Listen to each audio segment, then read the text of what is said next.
Muy buenos días con todos. Mi nombre es Isaías Fernando Medina Carrillo. En esta vez queremos compartir con ustedes este caso de la mina Tintaya, que es un caso emblemático que sucedió en el Perú y que nos muestra cómo el diálogo y la protesta han ido marcando esa relación que puede haber entre las comunidades y una empresa minera.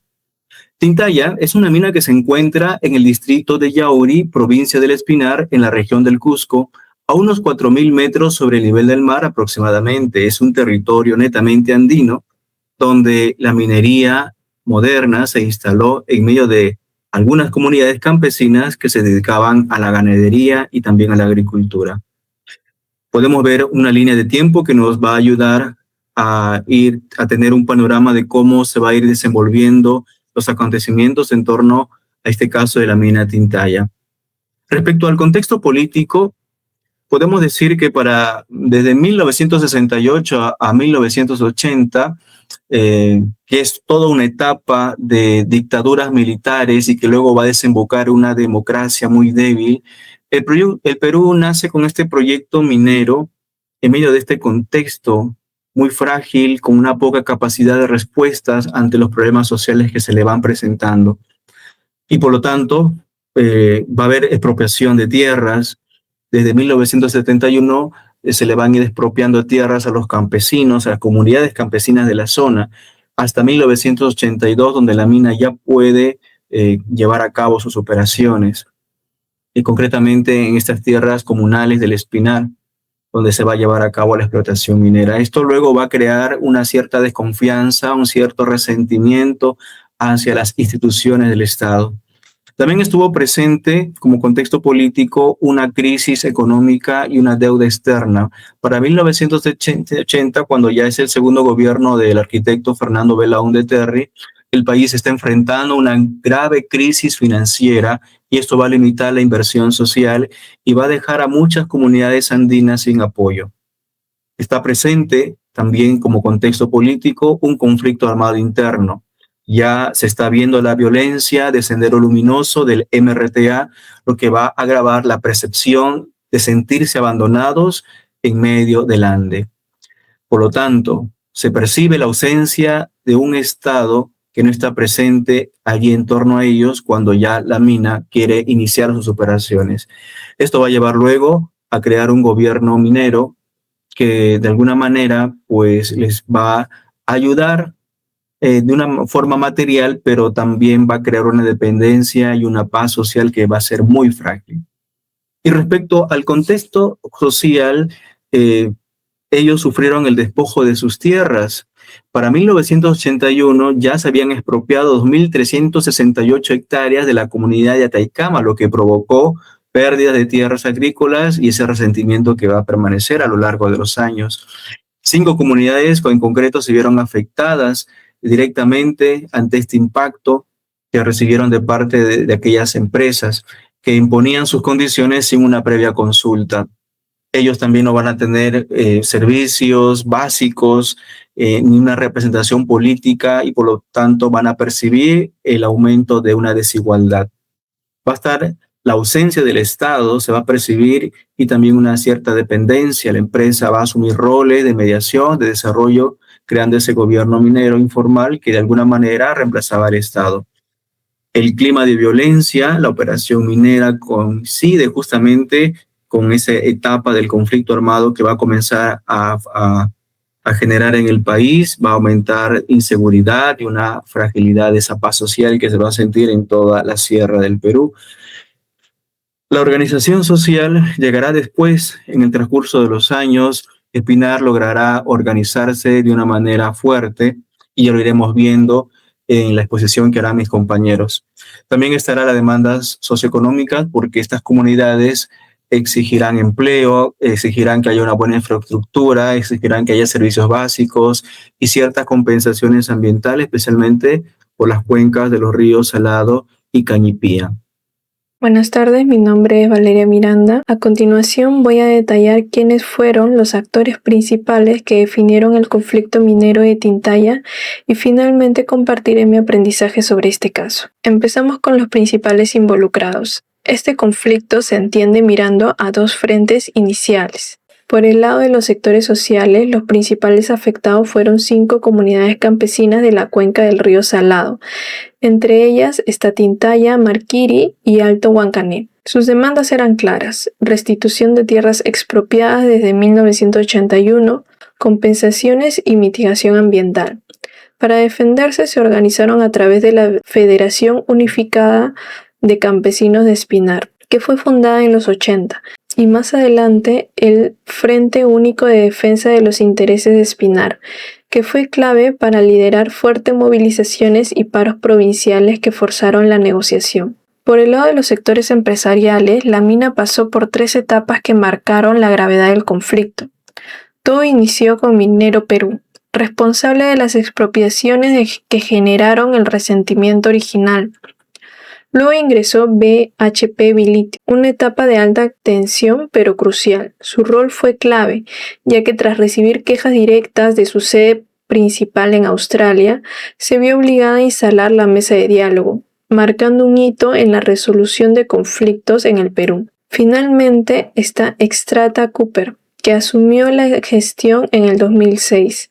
Heredó acuerdos como el Convenio Marco de Espinar, pero desató nuevas fricciones al buscar expandir la mina con el megaproyecto Antapacay. Pasando al rol de las instituciones, vemos dinámicas muy marcadas. A nivel de Estado y gobierno local, la Municipalidad de Espinar no fue un actor neutral, lideró políticamente las demandas. Alcaldes como Óscar Molohuanca y Luis Álvarez impulsaron la creación del Convenio Marco, que es un contrato donde la mina se compromete a entregar el 3% de sus utilidades para el desarrollo de la provincia. Pero esto les costó ser judicializados por liderar las protestas. Mientras tanto, el Ministerio de Energías y Minas era visto por las comunidades con mucha desconfianza, percibiéndolo como un facilitador de la empresa y no como un protector ambiental.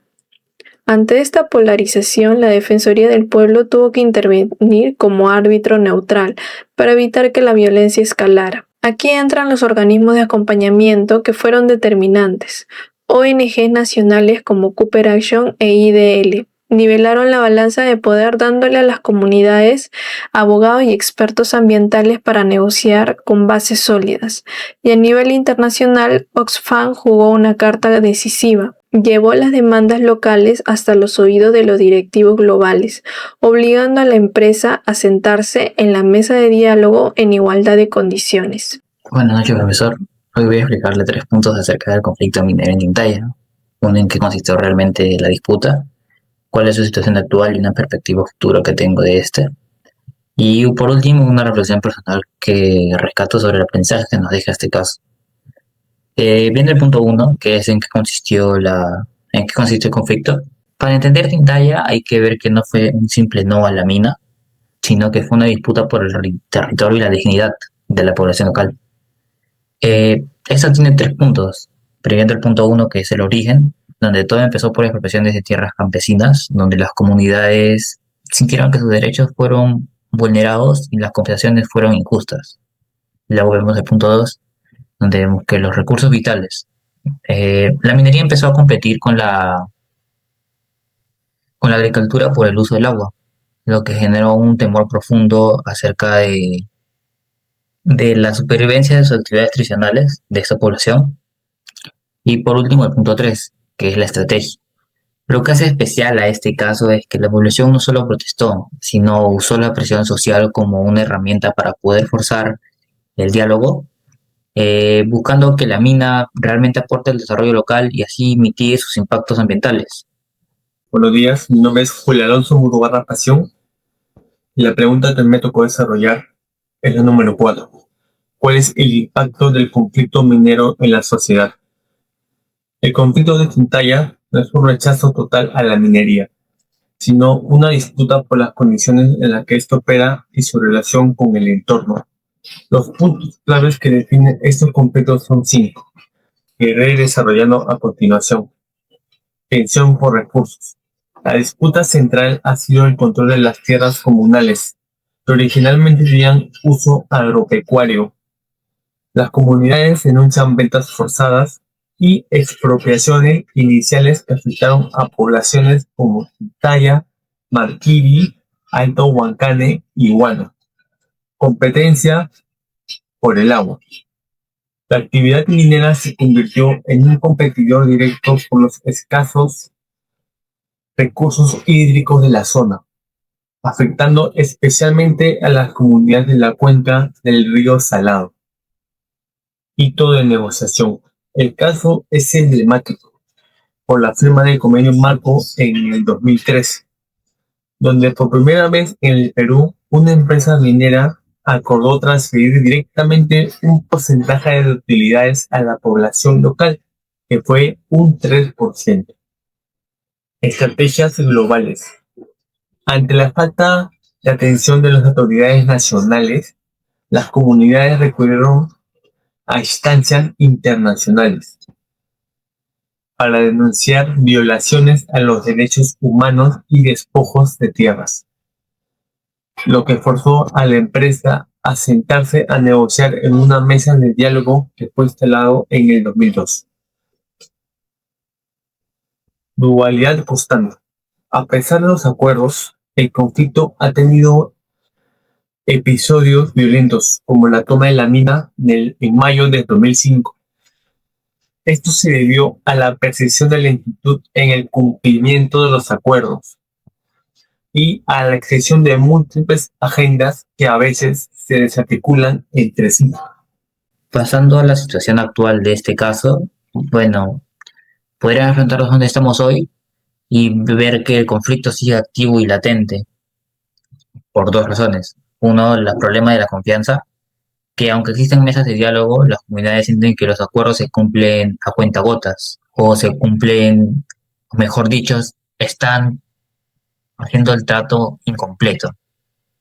Esta lentitud ha desgastado que la confianza en la empresa y en el Estado. O sea, la gente de la población ya tiene mucha desconfianza dentro de estos acuerdos.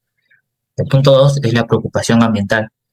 Hoy el foco está en la contaminación del agua y el suelo. Mientras la población sienta que la salud está en riesgo, la atención no va a desaparecer por ningún motivo.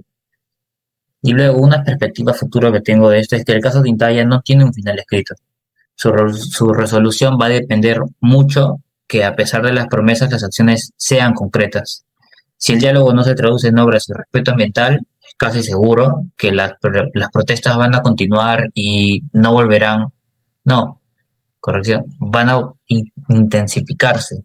Respecto al aprendizaje final, pues yo considero que lo más importante que nos deja Tintaya es que el diálogo, cuando está organizado y cuando hay acuerdos innovadores, pueden transformar esos conflictos en oportunidades que brinden desarrollo. Pero para que funcionen, deben aplicarse con una forma rápida, que haya transparencia y que sea eficaz. Además, este caso nos va demostrando que una comunidad que es consciente y organizada puede equilibrar el poder frente a grandes empresas. Pero mientras esté la ausencia del Estado, va a generar una dependencia y una paz muy frágil. Por eso el Estado no debe desatender nunca a las comunidades andinas, sobre todo cuando una mina inicia sus operaciones. Para finalizar este caso, llego a la conclusión fundamental de que estos conflictos son mucho más complejos de lo que parecen desde afuera. No solo es gente marchando porque hay temas de salud, empleo y miedo al futuro detrás de cada protesta que hay. Resalto que el Estado ha estado ausente, dejando que la empresa asuma roles que no les corresponden, a lo que crea una paz social muy frágil. Y por último, un gran aprendizaje que tengo sobre esto es que el desarrollo económico del Perú es necesario, pero nunca debe ser a costa del bienestar de las personas, y que el verdadero progreso de este debe ser un equilibrio real entre la economía, el medio ambiente y la justicia social. Y para cerrar mi exposición, creo que el caso de Intaya nos enseña que sin confianza y cumplimiento no hay diálogo que sea sostenible. Muchas gracias. El aprendizaje del caso, luego de haber leído La minería Tintaya, es que el diálogo por sí solo no basta para mantener la paz si no se traduce en avances reales. Lo que nos enseña el caso Tintaya es que herramientas como la mesa de diálogo o el convenio marco pierden credibilidad cuando la gente siente que los acuerdos se cumplen con demasiada lentitud. Para que un conflicto se resuelva de verdad, no basta confirmar actas o hacer promesas. Es necesario que se vean obras concretas y beneficios directos que le demuestren a la comunidad que realmente pueden confiar en el proceso. Mi principal aprendizaje del caso Tintaya es cómo las comunidades lograron equilibrar la balanza de poder frente a una empresa transnacional gigante. Me llamó mucho la atención que no se quedaron únicamente en la protesta local, sino que fueron sumamente estratégicos al buscar alianzas con ONGs y organismos internacionales para obtener respaldo técnico, legal y visibilidad en el extranjero. Esto nos enseña que en conflictos tan desiguales la organización comunitaria y el acompañamiento profesional son herramientas vitales. Gracias a esta estrategia lograron que el problema llegara a los directivos globales y forzaron la creación de la mesa de diálogo. Esto demuestra que la organización y la información son tan poderosas como una movilización para lograr acuerdos que realmente sean justos. Muchas gracias.